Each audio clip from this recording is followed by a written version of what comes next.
I'm here with Steve Hilderbrand, Resident Musical Director for TheaterWorks and City of Angels. Steve, everybody talks about this wonderful score that's part of the show. Can you speak to the significance of the score and maybe a little history around it? Well, this is one of probably the very few scores, Broadway scores, that is actually a full jazz score. It was written by Cy Coleman in 1989, and it was the first time that Broadway had really seen a show score that was based in the 1940s and early 50s jazz idiom. So it includes, we're going to do it with a 13-piece big band on stage. So it's really neat because the audience will get to see the players as they're performing in back of the actors who are telling the story. So that's really exciting. And it's exciting for the band because we're usually hidden in a pit about 16 feet below the stage. So this will be fun for the players because they'll get to feel like they're part of the action. And the audience will get to see the music as it's being created instead of just hear it from a hole in the ground. So that's pretty neat. So Cy Coleman composed this and included in the musicians 4 or 6 vocalists who perform as a Greek chorus.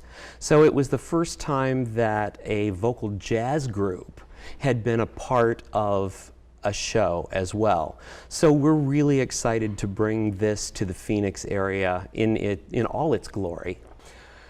A lot of Broadway musicians play in a classical style for the, like say, for Rodgers and Hammerstein, or for a pop rock style for Rent or for Spring Awakening. This is, as we said, it's a jazz score. So a lot of musicians are not familiar with playing jazz-based tunes.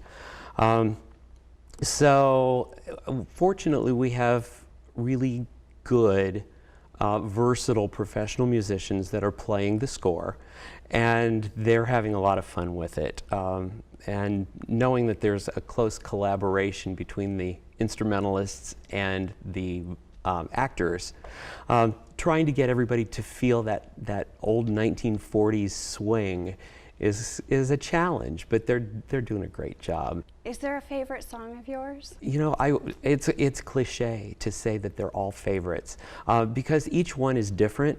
The prologue, it's what takes the place of the overture in this particular show. The prologue is very exciting. It's a very driving, jazzy big band piece which really sets the mood for the entire show. So that's one of my favorites. And then one of the actors has a song called With Every Breath I Take, which is an amazing torch song that you don't hear very often on Broadway. So it's nice to be able to bring that to Peoria.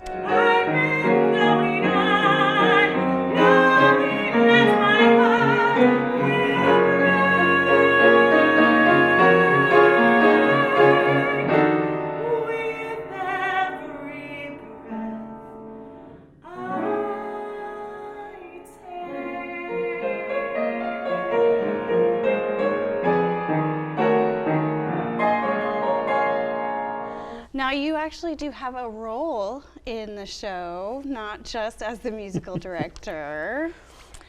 Well, yes, I do. So is there any part of the character that is like you, or is it totally different? How is that? Well, I play a very small role. Don't blink or you'll miss me.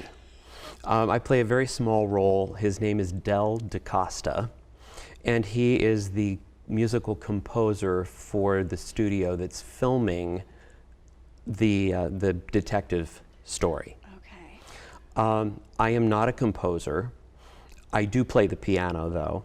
So there is a scene where he sits at the piano and he's trying to figure out what that perfect melody will be and where it needs to go, and are the notes all going to fit into the line of the music? And I can relate to that because I do some arranging.